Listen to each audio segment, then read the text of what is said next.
Prime Minister Narendra Modi has unveiled the government's National Logistics Policy 2022. National logistic policy, इसके पीछे 8 वर्षों की मेहनत है, नीतिगत बदलाव है, अहम निर्णय है। हमारी एक्सपोर्ट अगर बढ़ाना है तो लॉजिस्टिक कॉस्ट कम करना है, और लॉजिस्टिक कॉस्ट कम करना है तभी मेक इन इंडिया और मेड इन इंडिया का हमारा सपना पूरा होने वाला है। हमें विश्वास है कि इसके इम्प्लीमेंटेशन से लॉजिस्टिक्स कॉस्ट घटेगा, हमारा अंतर्राष्ट्रीय व्यापार बढ़ेगा और स्वाभाविक रूप से देश भी आत्मनिर्भर बनेगा। Hi everybody, on 17th of September 2022, the Prime Minister of India made the grand announcement of the National Logistics Policy and the Unified Logistics Interface. And just like UPI revolutionized the payment industry of India, this policy is expected to revolutionize the entire logistics industry of India, including road, rail, waterways and even air logistics. And more importantly, in this extremely competitive international market, it is expected to evolve India into a fierce competitor not just in Asia, but all across the world. But as usual, while most media houses have copy-pasted the Prime Minister's announcement of the NLP, very few of them have actually cared to explain how exactly will it transform the logistics industry of India. So in this case study, let's try to understand what are the current major hurdles in the Indian logistics industry that's pulling India behind, how will this system of National Logistics Policy and ULIP transform the logistics industry of India, what are the hurdles that can turn the same policy into a disaster, and most importantly, as students of business, what are the study materials to help you understand the evolving landscape of the logistics industry of India. This video is brought to you by Multiple, but more on this at the end of the video.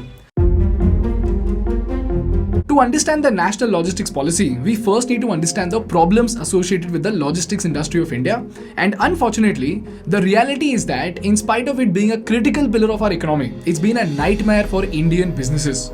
Now, if you look at the cost of transporting 1 metric ton of goods in India, it costs 18 rupees per metric ton per kilometer by air. By road, it's 3.6 rupees. And rail is by far the most economic mode of transport with just 1.6 rupees per metric ton per kilometer. So by the look of it, obviously, a large chunk of goods must be shipped by rail, right? Well, guess what? Around 71% of the goods in India are shipped by road and only 17.5% of them are shipped by rail. Similarly, only a small segment of trade is done through waterways. The question is, why?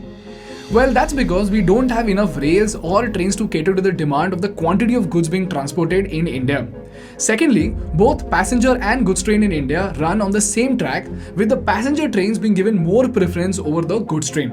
So this results in delays. Thirdly, when you need to ship something by rail, you need to opt for a multimodal transport for last mile and first mile connectivity. As in, you will have to ship your product from the factory to the train by truck, then unload and load it, get it shipped to a particular location and then have another truck pick it up and then drop it to your warehouse.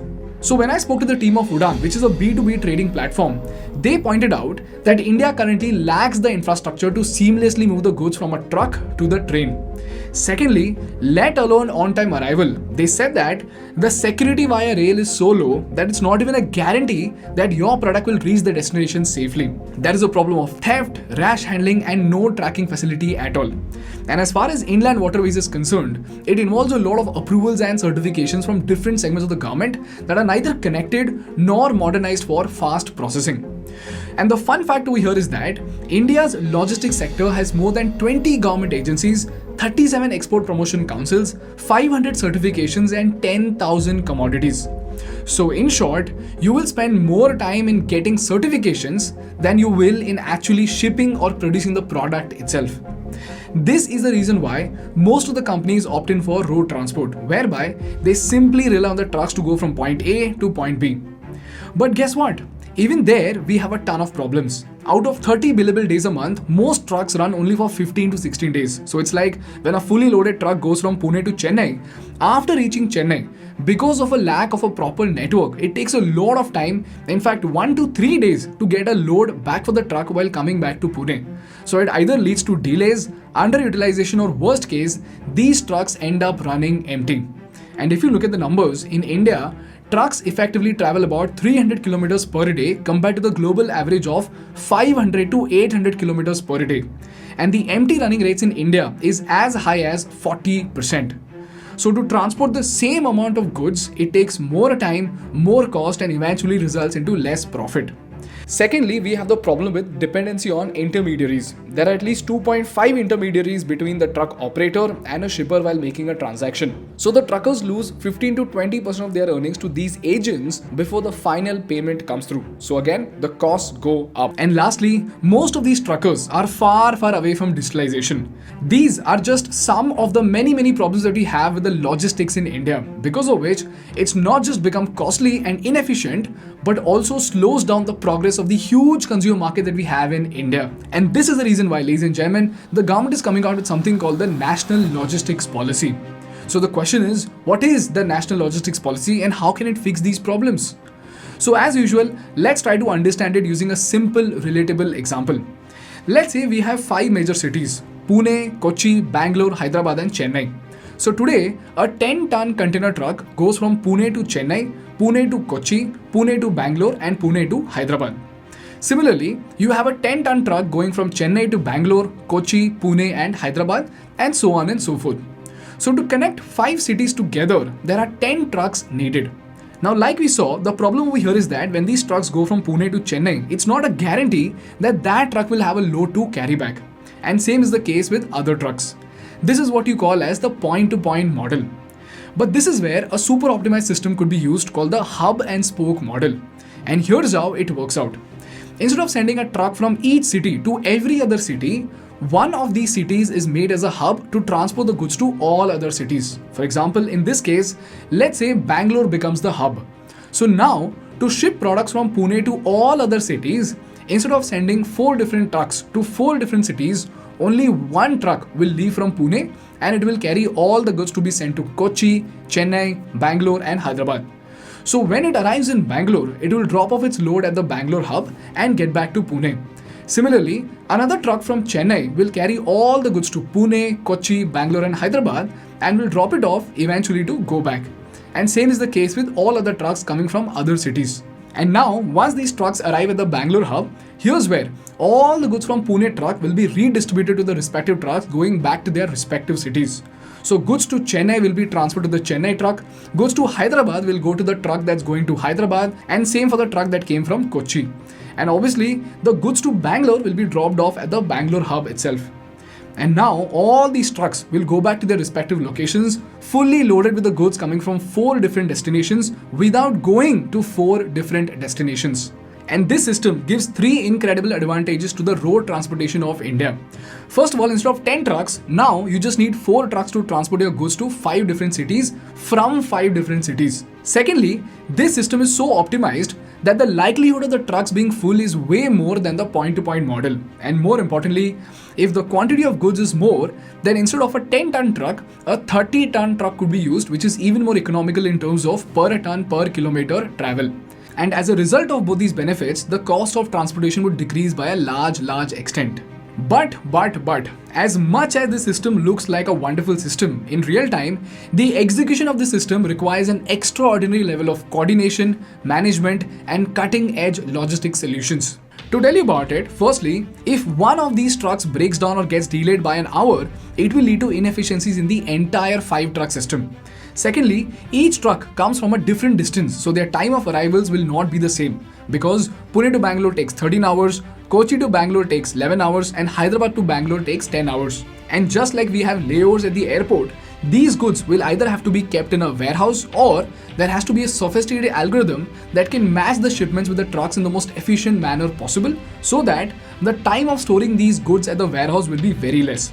So in short, this hub that we're talking about needs to be super duper efficient, needs to operate on a cutting edge computer algorithm that can optimize upon all the variables of delay, and most importantly, this digitalization process needs to be simple enough for the truck drivers to understand and transparent enough for the businesses to track their shipments. And by the way, this is still an oversimplified example wherein we have only a single mode of transport. In reality, if you want to put the multimodal method to test, we'll have 3 ships, 2 trucks and 1 train arriving at the hub, and then the exchange of goods needs to be done in the most efficient and accurate manner. So the delays, permissions, passing time, breakdown and hundreds of other variables will have to be considered. Furthermore, this will then get extended to international network also, as in the raw material will be shipped to India on a container vessel from Malaysia, Indonesia and Kenya. And then it will travel within the country by rail to different factories, get processed and then be brought to distribution centers all across the country by a truck. And finally, it will then be delivered to the store by a three-wheeled goods vehicle where it is sold to a consumer. And all of this again requires a lot of optimization, digitalization and coordination. And this is where we have something called Integrated Digital System for Logistics Services and the Unified Logistics Interface Platform. And here's where we'll be having all the stakeholders in a single unified interface by which all the stakeholders can manage, track and offer their services. On top of that, we have 35 multimodal logistics parks coming up in various parts of the country. And like I told you about the Bangalore hub, these are going to be mega hubs that will act as centers for freight aggregation, distribution, storage and warehousing.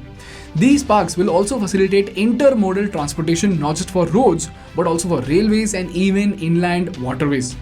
And from what I could read from the policy papers, the government is actually intending to build a platform that will eventually become like a Make My Trip like app for logistics, or to some extent even Ola for porters. As in, you being a business owner, if you want to send something from one place to the other, if you enter the to and from data, the app will automatically show you the most optimized route to deliver your products. This will include all 4 modes of transport. So let's say you want to ship iron ore. Then the platform will automatically tell you that the most economical mode of transport for iron ore up to 400 to 500 kilometers is a slurry pipeline. Beyond 400 up to 1200 kilometers is rail, and beyond 1100 kilometers is coastal shipping. And wherever feasible, beyond 300 to 400 kilometers, you can even opt for inland waterways which are more economical. So if you choose rail, just like Ola looks for a vacant cab, this logistics system would look for an available porter for a particular date and available time slots for a train, and another porter to carry it from the destination station to the client's warehouse. Meanwhile, if there is a halt in between where the goods have to be stored in a warehouse, you will also get to see the number and types of warehouses available. So if you're shipping apples, you will need to book a cold storage warehouse. If you're shipping chemicals, you will need a certain temperature control storage, and so on and so forth. And lastly, while moving from one state to the other, while moving from one mode of transport to the other, while moving from one warehouse to the other, you will need a dozen permission. Like I said, in the Indian logistics industry, you require a dozen certifications and permissions from different ministries that are not connected together. But in the unified logistics interface, it is expected that all the ministries will be tied together to make the process of permissions and certifications very, very easy. And this is just like how the passport offices have been modernized because of IT solutions. And lastly, we have the emergency and customer support for tracking and reporting, which is quite obvious, so let's skip it. This is what the National Logistics Policy envisions to achieve in the next 10 years, by which we are expected to fix a critical pillar of the Indian economy. And the goal is to reduce the logistics cost from 13 to 14% of the GDP to less than 10%. By the way, all these processes that we're talking about, they are already executed to a large extent by Amazon and Flipkart like companies in the organized sector. But that is less than 15% of the entire logistics industry of India. This system that we're talking about is about the rest of the 85% of the unorganized logistics industry of India. So this looks like a cakewalk, right? The government is spending millions into the development. The Prime Minister just made a grand announcement and everybody is happy that India will become a fierce competitor in the international market. So it's quite amazing, isn't it? Well, before we get too happy, let's move on to the most important part of the episode, and that is about the hurdles and pointers that, if not kept an eye on, can turn this entire policy into a disaster. But before we move on, let me introduce you to another cool innovation from India, which is Multiple. Multiple is the world's first Save Now, Buy Later app that enables you to save up and invest smarter for all plannable future expenses. Be it your vacation, travel, dream gadgets, birthdays, anniversaries, higher education, or even your insurance premium expense that comes every single year. Start with a savings goal 3 to 12 months in advance, to which you add money every single month. Multiple is a SEBI-registered investment advisory that gives the best investment allocation personalized for you and your goals. This means that you earn market returns on your savings before you spend it. The best part is, Multiple has partnered with many of India's top brands which also co-invest in your goals. You can earn 5 to 10% of your savings every month from these brands, which then you can spend at the time of purchasing from them. Not only this, you also get crazy rewards, cashbacks and jackpots for saving smartly. Take advantage of 3x the benefits with multiple for saving and spending smartly. This model of multiple ensures that you do not lose money due to inflation and EMI interest penalty. And at the same time, you have up to 20% more savings on every big ticket planned purchase. For example, if you want to plan a holiday to Maldives, start with the travel goal by selecting the target amount and duration of savings. Tag a brand such as Make My Trip and get 10% co-investment earnings. This amazing offer is in addition to any offers running on MMT at the time of your booking later. Multiple will automatically generate the best direct mutual funds portfolio for your travel goal. On goal completion, you get back your matured savings with returns. So you can redeem the amount and make the booking with Make My Trip. You will have full flexibility to decide if you want to make this MMT booking or not. There is no lock-in, no commission, and no penalty. So what are you waiting for, guys? Check the special link in the description and download this amazing Made in India Save Now Buy Later app now. Moving on to the hurdles, firstly, the entire basis of this policy is that all the truckers and other transport operators will have access to the internet. But what we need to realize is that India has just truckers residing across 6 lakh villages in India, and we need more concentrated efforts to get them on board with a 4G internet connection, and that too when they are traveling. Secondly, we need to address the important factor of trust. Can the government have 24/7 emergency service available? Can these customers track their shipment through all modes of transport and reach out to the support team even at 3 a.m? And finally, if this service is executed, will this service be available in the language of the truckers from 6 lakh villages? Thirdly, if this entire interface shapes up like UPI, that would be extraordinary. But if it turns out to be like IRCTC's website, then it's going to be a disaster. So do you realize if there's a mismatch of goods and extreme delays due to server problems, it will lead to a catastrophe in trade. Fourthly, we have infrastructure targets to be achieved before we build this logistics system in India, which includes 2 lakh kilometers of highways, 17,000 kilometers of pipeline networks, 120 airports, and 4G connectivity to 6 lakh villages. I'll give you the checklist in the description, so keep an eye on whether the government really works on this or just is using this policy as a marketing gimmick. And lastly, we need a lot of center-state coordination. And like we've seen before, this tussle often puts politics ahead of development, resulting into delays and losses. So we can just hope that we don't mess it up this time. That's all from my side for today, guys. Please have a look at all the study materials in the description. If you learned something valuable, please make sure to hit the like button in order to make YouTube Baba happy. And for more such insightful business and political case studies, please subscribe to our channel. Thank you so much for watching. I will see you in the next one. Bye-bye.